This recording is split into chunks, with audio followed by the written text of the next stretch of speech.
When you are interacting with the whole sector, you are interacting with support coordinators, plan managers, SIL providers, and all the whole diverse sector we have in WA. What kind of feel you're getting? Is there enough collaboration happening within the sector?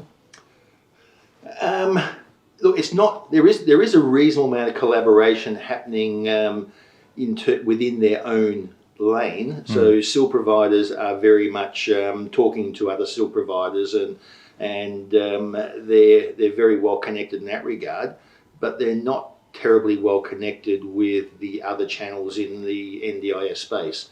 The support coordination area, in my experience, is very transient. People aren't staying in those roles for long enough to become very, very proficient at them.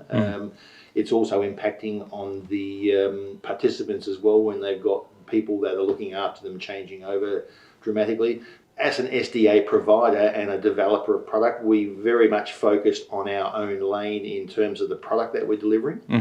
The product that we are delivering is, from our perspective, we want it to be something that people recognise as a GR8 house. But the other elements to our business are obviously getting those properties leased. So we see that there is a much greater need within the sector to cross-pollinate and collaborate extensively with everybody from support coordinators to occupational therapists through to SIL providers, plan managers. And I think there is a tendency to become very narrow in what your focus is, regardless of what sector you're in.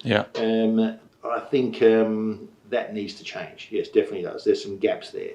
Look, it's an interesting question. There's many ways you can go with it. Some people might be frightened by that idea that you need to probably talk to your enemies, and I think they see them as enemies, their competition. But look, we see them as. Look, we had a SIL provider walk in the other day, and it's not uncommon for us to actually provide a dwelling for a SIL provider and give them participants.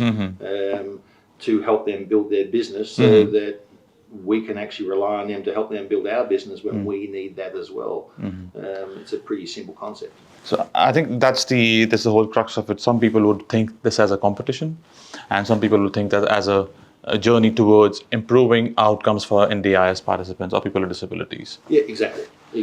And that's where the end game is, that if you are working together to provide positive outcomes or positive life, a positive story for people with disabilities, that's the end we want to achieve. Yeah, good point. And from our product development side of things, the concept that we run with, Dev, is the most important component of it is the participant. So we need to make sure we're ticking as many of the boxes as we can to make the participants' life in that property as comfortable and long-term as we can. The next part of that, though, is the SIL provider or the people giving the care and the support. They're probably the second priority. So the house also has to work for them. The third priority, as we see it, is the actual SDA provider. Because if we can get those two right and have the SDA provider working properly with them, everything else is going to take care of itself. The investor sits below that, the builder sits at the very bottom. But that's the idea and the concept that we go forward with.